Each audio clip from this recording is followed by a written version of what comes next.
Hello प्यारे बच्चों, आज हम पाठ 14 नारियल का बगीचा केरल नामक पाठ पढ़ेंगे और समझेंगे। तो विश्व में भारत का प्राकृतिक सौंदर्य अनूठा है। इसके उत्तर में कश्मीर है तो दक्षिण में केरल है। प्रस्तुत पाठ में केरल राज्य के बारे में लेखक ने विस्तार से वर्णन किया है। केरल के रामकृष्ण जी मुंबई में रहते थे। वे छुट्टियों में केरल की यात्रा पर जाते हैं। ट्रेन में अधिक भीड़ होने के कारण एक सज्जन उनकी मदद करते हैं। बातों ही बातों में रामकृष्ण केरल की संस्कृति, रहन सहन, खान पान, लोक नृत्य, तीज त्योहार, वन, पशु संपदा तथा पहनावे आदि की जानकारी ट्रेन में बैठे सह यात्रियों को देते हैं। माने उनके साथ जो बैठे रहते हैं यात्री, उनको देते हैं। यात्री भी बड़े चाव से उनकी बातों में रुचि लेते हैं। मैंने खिड़की से झांक कर देखा। उफ, वही उबाने वाला एक जैसा सपाट मैदान। कहीं कोई एक आध वृक्ष ऋषि की तरह चुपचाप धूनी रमाए खड़ा है। सोचता हूँ कब त्रिवेंद्रम पहुँचूँगा, कब अपनी बिटिया से मिलूँगा। अब तो काफ़ी सयानी हो गई होगी, माने बड़ी हो गई होगी। ट्रेन की गति धीमी हुई, शायद माने ट्रेन की स्पीड धीमी हुई। शायद कोई छोटा सा स्टेशन था। एक सज्जन हाँफते हाँफते मेरे कंपार्टमेंट की ओर लपके। उनके दोनों हाथों में अटैची, बिस्तर और ना जाने क्या क्या था। डिब्बे में वैसे कोई ज़्यादा भीड़ तो नहीं थी, पर दरवाजे पर एक पहलवान नुमा लड़का अड़ा हुआ था, हट्टा कट्टा, जो किसी को अंदर आने नहीं देता था। उन सज्जन ने बड़ी मिन्नतें की, पर लड़का टस से मस नहीं हुआ। मुझे दया आ गई। बेचारे कहीं प्लेटफॉर्म पर ही रह गए तो ट्रेन चल पड़ेगी। मैं अपनी जगह से उठा और बाथरूम जाने के बहाने उस लड़के के पास खड़ा हो गया। लड़का अभी भी उस सज्जन को अंदर नहीं आने दे रहा था और वे सज्जन थे कि उसी डिब्बे के सामने खड़े इधर से उधर चक्कर लगा रहे थे। अब बेचारे वो लड़का आड़ा था, वो आने नहीं दे रहा था, तो बस वो इधर से उधर बेचारे चक्कर लगा रहे थे। मैंने लड़के से कहा, बेटे तेरे पिता की उम्र क्या है? तो मैंने उससे कहा कि बेटे तुम्हारे पिताजी की उम्र के हैं। यह आदमी अंदर आकर कहीं खड़ा रह जाएगा, तेरा इसमें बिगड़ता क्या है? अब मैंने उससे कहा, भाई वो कहीं भी आकर के खड़ा हो जाएगा, उसमें तुम्हारा क्या बिगड़ेगा भाई? लड़के ने मुझे जरा गौर से देखा और दरवाजे से हट गया। मैंने उन सज्जन की मदद की, सामान आदि चढ़वा दिया। कंपार्टमेंट में आकर उन्होंने पसीना पोंछना शुरू किया और फिर बोले, आपने मुझ पर बड़ी कृपा की, नहीं तो रात भर इसी प्लेटफॉर्म पर पड़े रहना पड़ता। यहाँ मेरा कोई नहीं है, मैं केरल का हूँ जी। तो वो कहने लगे कि भाई यहाँ पे मेरा कोई भी नहीं है, मैं तो केरल का हूँ, आपने मुझ पर बड़ी कृपा की। मैंने सहज आत्मीयता से कहा, कोई बात नहीं, आप मेरी जगह बैठिए, आप मलयाली होकर अच्छी हिंदी बोल लेते हैं।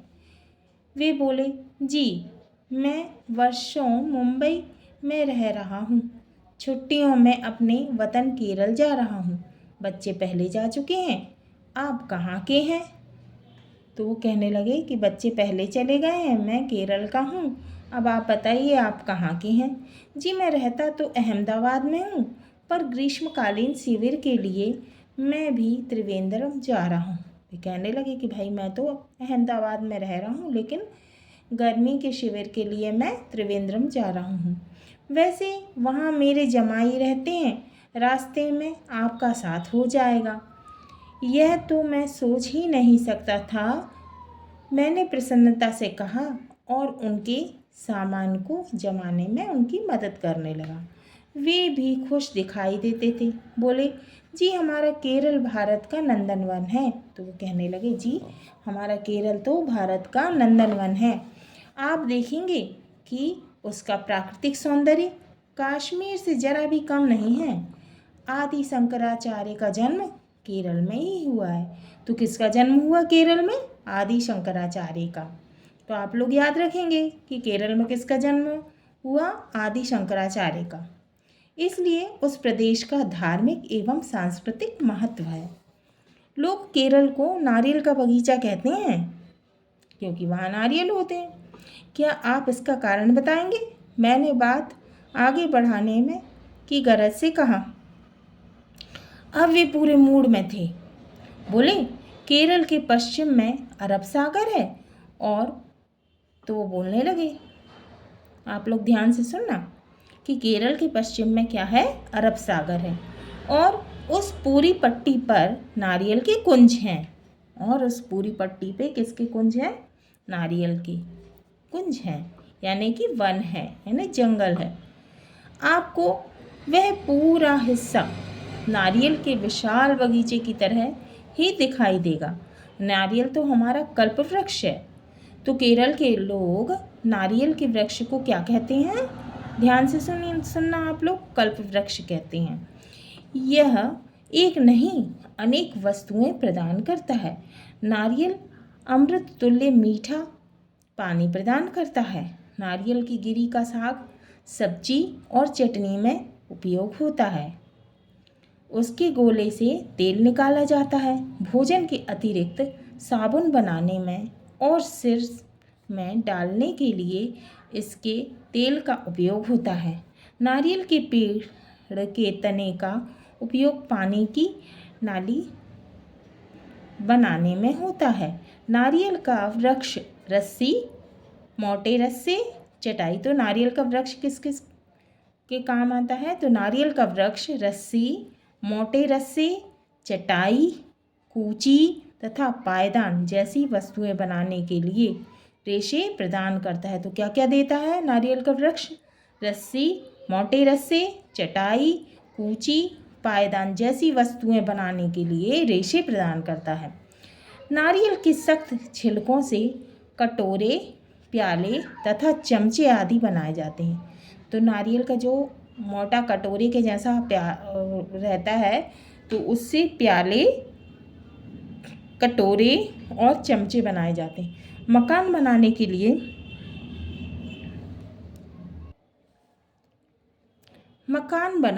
लिए नारियल की लकड़ी और उसकी छत बनाने के लिए पत्तों का उपयोग होता है।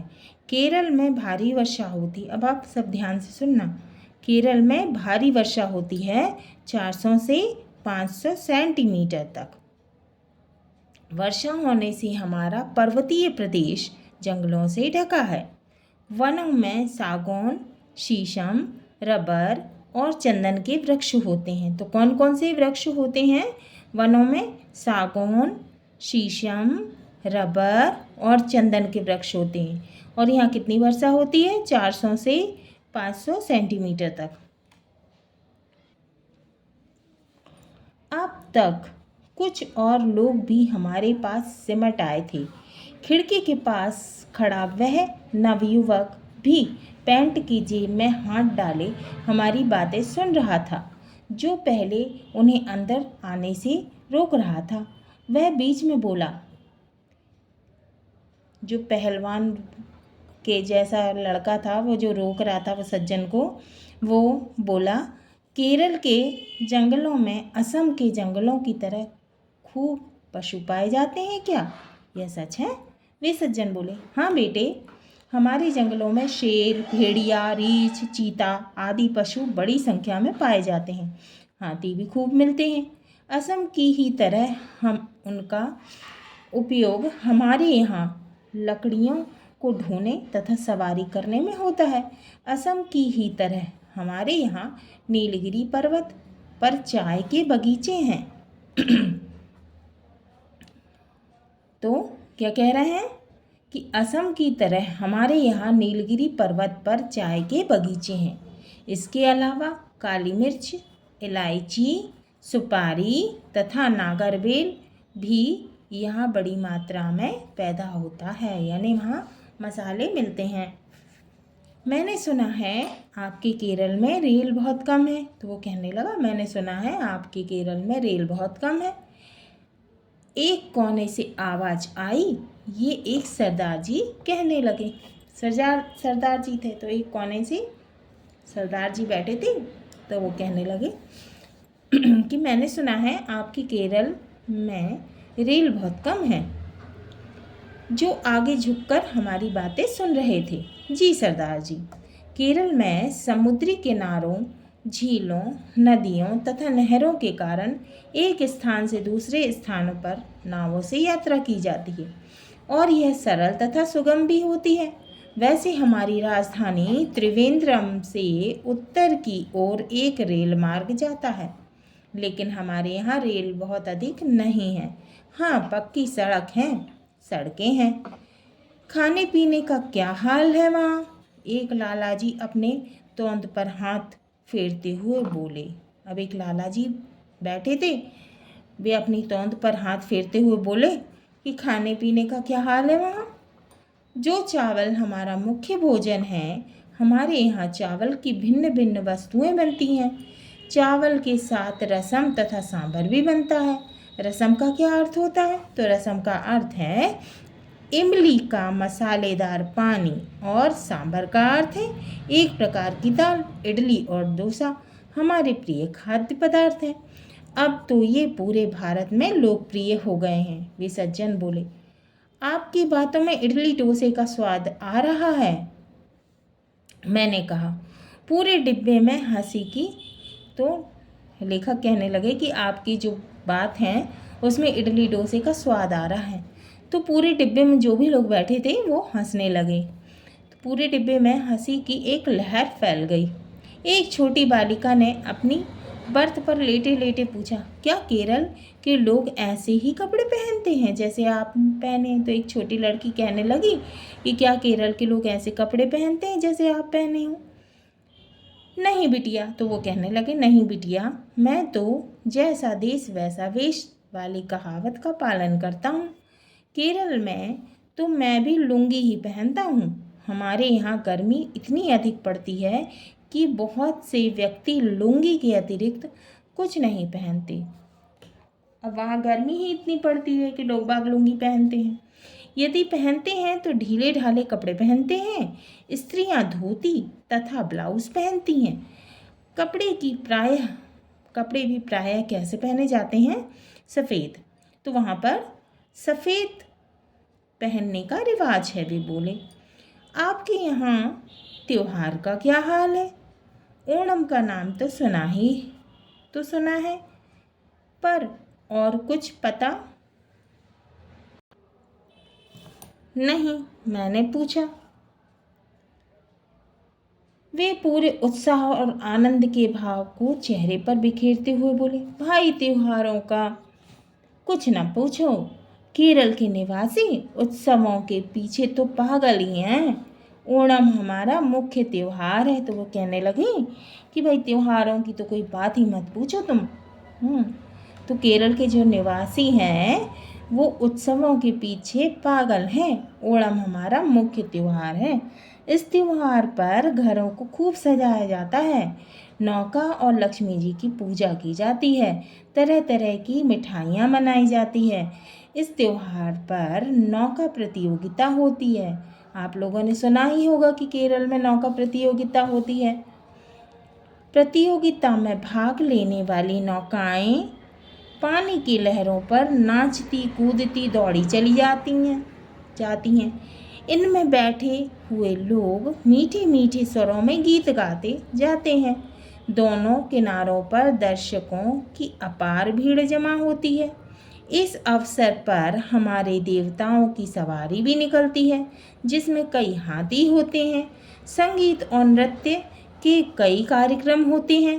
भाई साहब, केरल के लोग नृत्य और संगीत के बड़े शौकीन होते हैं। तो वो कहने लगे, भाई साहब, केरल के लोग नृत्य और संगीत के बहुत शौकीन हैं। कथकली नामक नृत्य कला हमारे यहाँ विकसित हुई है, जो आज पूरे भारत में प्रसिद्ध है। इसमें अनेक कथाओं को नृत्य में ढाल लिया जाता है। अतः इसे कथकली कहा जाता है। तो केरल में कौन सा नृत्य होता है? कथकली। शायद कोई बड़ा स्टेशन आ गया। प्लेटफॉर्म पर काफ़ी शोरगुल था। मैंने खिड़की से सिर निकालकर चाय वाले को बुलाया। फिर उन सज्जन से पूछा, आप चाय लेंगे या कॉफ़ी? अरे, आपने अभी तक अपना नाम नहीं बताया। अब लेखक ने अपना जो है सिर खिड़की से निकालकर चाय वाले को बुलाया, क्योंकि एक स्टेशन आ गया था। फिर उन सज्जन से पूछा, आप चाय लेंगे या कॉफ़ी? आपने मुझे अभी तक नाम ही नहीं बताया। तो वे बोले, मेरा नाम रामकृष्ण मेनन है जी। मेरे लिए कॉफ़ी मंगवाइए।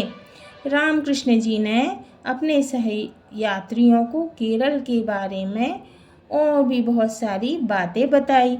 बातचीत में यात्रा कितनी आसान हो गई, पता ही नहीं चला। तो हमारा ये मज़ेदार पाठ नारियल का बगीचा केरल पूरा हुआ। अगले वीडियो में हम इसके एक्सरसाइज प्रश्नोत्तर करेंगे, जिसमें शब्दार्थ, अभ्यास प्रश्न, सही विकल्प, रिक्त स्थान, 1 या 2 वाक्यों में उत्तर, 3 से 5 वाक्यों में उत्तर, सोचिए और बताइए, अनुमान और कल्पना, भाषा की बात में शुद्ध उच्चारण, सही वर्तनी, प्रत्यय, तत्सम तद्भव और सर्वनाम आदि करेंगे।